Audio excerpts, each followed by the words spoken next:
Hi there, and welcome to Let's Slow Down, a podcast for all of you who feel tired and stressed from this overwhelming world. Here we'll have fun, inspiring conversations about living life on our own terms and explore ways to ease the pace of our modern world, because life really is good when you're relaxed enough to be present for it. I'm your host, Annemarie Stolting, and I welcome you to this space where I hope to inspire you to slow down, because life is too short to let it go by in a blur. So take a deep breath, relax, and enjoy the show. Hey guys, it's Annemarie. Welcome to a bonus episode of the Let's Slow Down podcast.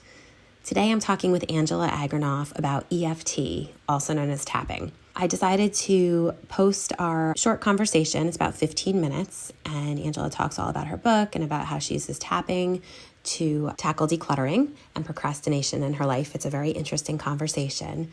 And then after that, if you want to check out the YouTube link that I have posted in the show notes, you will see her walk me through, you'll see our whole conversation, and you'll see her walk me through a practice session or two of tapping. So I hope that you'll check it out, and I hope you enjoy the show. Hi, everyone, and welcome to another episode of the Let's Slow Down podcast. Today, my guest is Angela Agranoff of the Unclutter Angel. She's coming to us from Colorado. She is a wife, mother of three, author, blogger, and speaker. She offers solutions to end the frustration of being unorganized and gives encouragement to women and families to move forward and take action with their organizing and decluttering projects. Angela has previously guested on the podcast in episode 68, which I highly recommend you check out if you haven't had a chance to listen to that one. We discussed the importance of finding your why when you're decluttering and organizing your life. Today, we're talking about the emotional freedom technique, or EFT as it's called, that Angela outlines in her book called EFT, Conquer Your Clutter with Tapping, a step-by-step guide to using EFT to overcome clutter, being overwhelmed, and more. Welcome back to the podcast, Angela. Thank you so much for having me.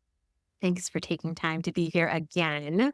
We had a great discussion back on our last episode about, all the psychological things that go into decluttering and our stuff, and how it is so much more than just things. It goes much deeper than that. And it's very interesting that you combined EFT and decluttering. So we're going to talk about that today. And I think we should start, if you wouldn't mind, just giving us a little bit of background on, what inspired you to write this book and to incorporate this into your work, but also what EFT is for people listening that might not be sure. Okay, sounds good.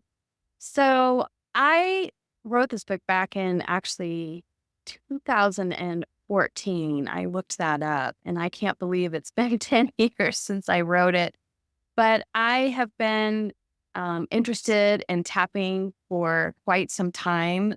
That I think I found probably a video or a summit of some sort where they had a week of tapping, and I learned a lot about it, and it started to incorporate it into my life, helping myself, and even working with my own kids with the tapping. And there's a couple that talked about how you can use tapping with clutter many, many years ago. And that connected with me because being the unclutter angel was like, oh, that's so interesting, because as we talked about in the previous episode, just the connection between our thoughts and feelings and our stuff.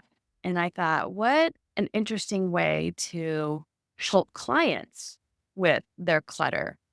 So I took this class that this couple had given on using tapping with clutter, and it really got my mind going in how I can serve clients. So as time went on, I decided that I'm going to, because I love writing scripts for people and for myself. And so I thought, I'm just going to create a book so that I could help more people and get more reach. So that's how the book came about. And EFT, as you mentioned, the emotional freedom technique, a lot of people just say tapping. It's kind of like acupuncture for the brain. So you're kind of tapping into your nervous system But what's nice is it's so easy to do.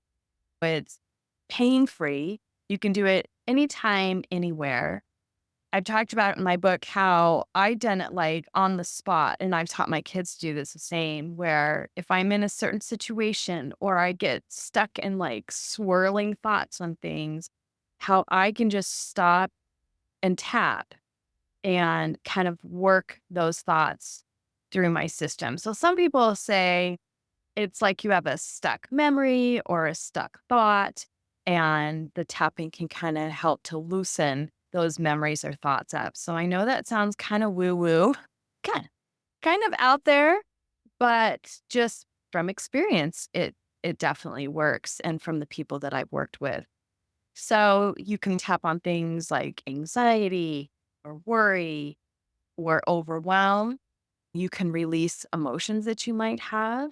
Some people have found it even helps release pain, but it does not take place of any plans you have with your medical doctor or any plans that you have with your counselor. So this is just kind of a nice technique, like, similar to praying. And people just are stuck in something, or you're in a situation where your head is just overwhelmed and you just stop and pray. So that's how I kind of like to look at it, is it's a tool like that. So Love that. And I want to just say that I was first introduced to it. And I think that most people have probably heard of it at this point, whether they tried it or not. I'm sure there's a wide range of experience with this for the listeners. But I would say it was probably about, I don't know, maybe 7 years ago. The school nurse at my kid's elementary school was offering this wellness program. And it was just one evening. And they had a woman who was certified in tapping palm. And I had never heard of it before. So I almost didn't go that night because I had a horrible headache. I just had a horrible headache. But anyway, I went with a friend, and I found the whole thing really interesting, really fascinating. And she walked us through, we did it as a group. She walked us through a few rounds, and my headache wasn't gone by the end, but it was way better. I mean, a million times better, as if I had taken like a ton of Advil or, had some kind of like massage, or like I felt so much calmer and freer. And I was so pleasantly surprised. I didn't know what to expect when I went to this thing, but I noticed benefits immediately. And it really definitely sparked my curiosity for it. And I kind of forgot about it. And then when we had our interview a couple months back, and I saw that you had this book on it, I thought it's just so interesting and definitely wanted to learn more. And as I was reading your book and preparing for this, I've been dabbling with tapping, and it's pretty cool. I just feel like it makes an impact right away, and can do it anywhere, doesn't cost any money, and is very useful. So, I just want to say, if anybody's skeptical, because it does sound a little woo woo, but hey, it can't hurt. I think it's always worth trying something if you're interested in it. Mhm. Um, so we're excited to learn more from you today. Let's talk about a few more of the benefits, and then we'll get into some of the tapping points. Okay. You had mentioned that but something that can be very easy and simple and can really be done anywhere. So just as an example, like you had mentioned the elementary school. So I first taught this when my kids were much younger, and we'll go over how to do the tapping and the different points, but I gave my kids like maybe one point where if they're in a stressful situation at school, that they can just sit and tap one point so they don't feel like they're, what is that person doing? And, that kind of thing. So there are a lot of great benefits in just being able to calm yourself in certain situations. So, and something that I've told some of the clients that I've worked with is writing things down, like maybe after tapping and before tapping. What are the things that are on your mind right now that you want to work on? And then the after, what are your thoughts now that you've done this tapping, and seeing what those shifts are is very, very interesting. So there are definitely some really cool benefits to it, just kind of working through some things. So for me, frustration was something.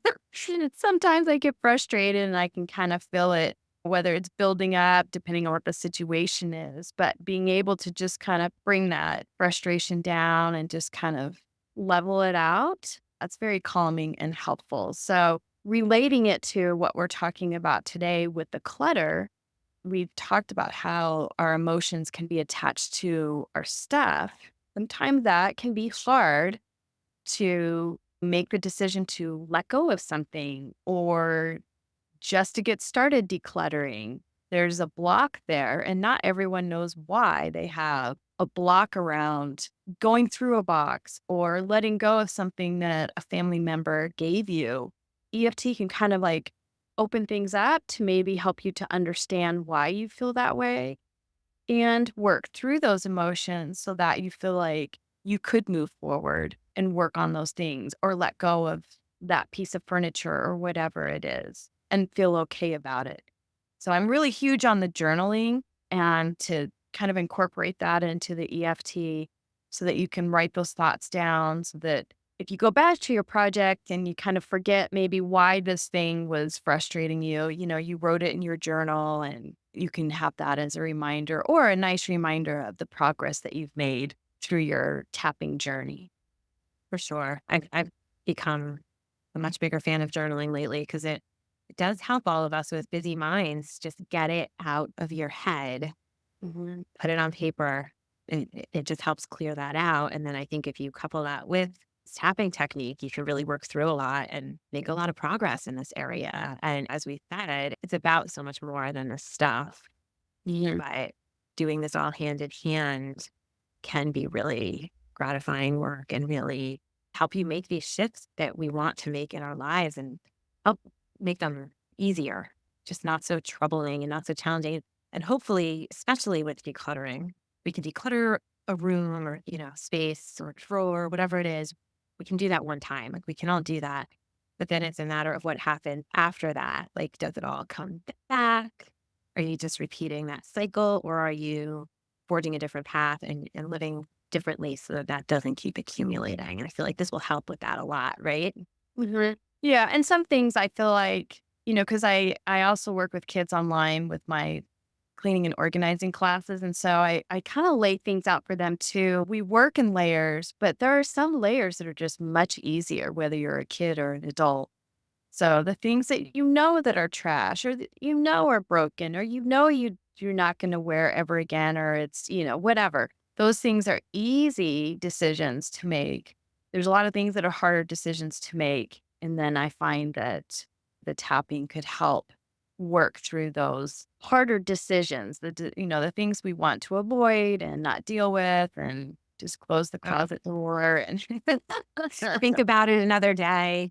Yeah. For sure. I feel like we all have those, a lot of those. I'm sure something is coming to mind to everyone listening right now. Like they know their thing. So maybe apply that as we talk about this tapping today. Everybody keep whatever that thing that just popped into your head, just use that as we go through this technique.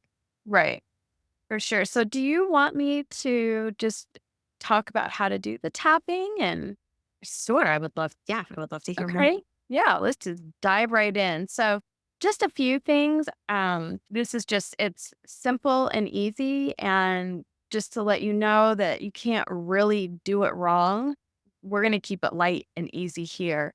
But just don't worry that you're going to do it wrong. If you feel like you have more serious issues, then I definitely encourage you to connect with somebody that can help you with that or, somebody that is trained in that area. So there's different points. So just like acupressure or acupuncture has different points on the body, tapping is the same way.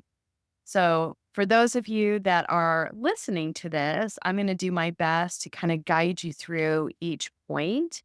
And I believe we'll have a video that you can go and watch if you want to see if you're more of a visual person and that would be helpful for you. So, Yep. We will put this on YouTube as well, the YouTube channel for Let's Slow Down. And that's where we're going to wrap up for today. So we had a nice discussion about EFT and tapping and how Angela uses it to conquer decluttering blocks and procrastination. And for those of you that would like to see the visual and get walked through a practice session of how to use tapping and how to go about a session, I encourage you to go check out the YouTube video, which will be linked in today's show notes. So happy tapping, and thanks for tuning in today. I hope you've enjoyed our journey together. Please take a moment to rate and review the show. It really helps us grow and reach others looking to slow down too. Wishing you simplicity and ease in your world, and I'll see you back here next week.